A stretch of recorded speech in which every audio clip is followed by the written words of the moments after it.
حضرت غوث اعظم رضی اللہ عنہ کے 100 واقعات کے حوالے سے قصہ نمبر 96 یعنی 96، جس پر اللہ عز و جل مہربان ہو اس پر مخلوق بھی مہربان ہوتی ہے۔ سماعت کیجیے۔ حضور سیدنا غوث اعظم رحمۃ اللہ علیہ نے ضعیف الایمان اور ضعیف الیقین لوگوں کے متعلق فرمایا، جب تو ضعیف الایمان اور ضعیف الیقین ہے اور کسی وعدے کے ساتھ تجھ سے وعدہ کیا جائے تو تیرا وعدہ پورا کیا جائے گا اور خلاف نہ کیا جائے گا، تاکہ تیرا ایمان زائل نہ ہو اور تیرا یقین سلامت رہے۔ ابتدا میں طالب مولا کے ساتھ وعدے کیے جاتے ہیں، اور وعدے کبھی خواب میں کیے جاتے ہیں اور کبھی بیداری میں کیے جاتے ہیں۔ بعض مرتبہ خواب میں اس کے ساتھ وعدہ کیا جاتا ہے کہ تو منزل مقصود کو ضرور پہنچ جائے گا، اور کبھی بیداری میں اس کے دل میں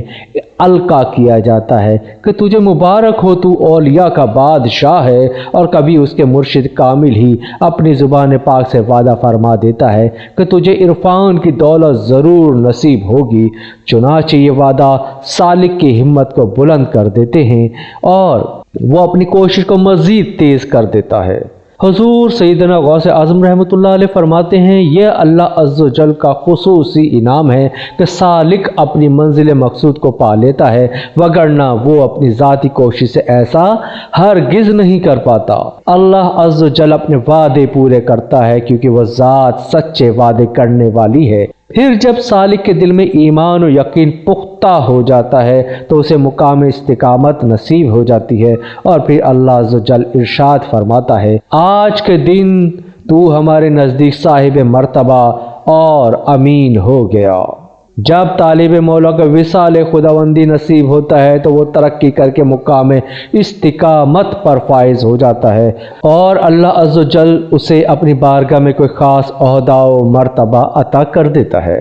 ایسے موقع پر وہ اللہ عز و جل کے رازوں کا امین ہوتا ہے، اور اللہ عز و جل اسے مخاطب کرتے ہوئے فرماتا ہے، اے سالک، تو ایک حال سے دوسرے حال کی طرف منتقل ہوتا رہے گا، تو خالص الخاص ہوگا، تیرا اپنا کوئی ارادہ باقی نہیں رہتا۔ حضور سیدنا غوث اعظم رحمۃ اللہ علیہ فرماتے ہیں، سالک کا مطلوب قرب خداوندی ہوتا ہے، اور اس مقام پر پہنچ کر اس کا کوئی عمل باقی نہیں رہتا، یعنی اس مقام پر فنا فی اللہ اور بقا باللہ ہوگا، پھر کوئی عبادت باقی نہیں رہتی، اور اس مقام پر سالک کوئی بھی عبادت اپنی طرف نہیں کرے گا۔ اس مقام پر عابد و معبود حق تعالیٰ خود ہوگا۔ چنانچہ ارشاد باری تعالیٰ ہوتا ہے، اے رسول صلی اللہ علیہ وآلہ وسلم، آپ صلی اللہ علیہ وآلہ وسلم کی صورت پر اللہ عز و جل خود ہی حامد ہے اور خود ہی محمود ہے، اور اس مقام پر پہنچ کر کوئی ایسی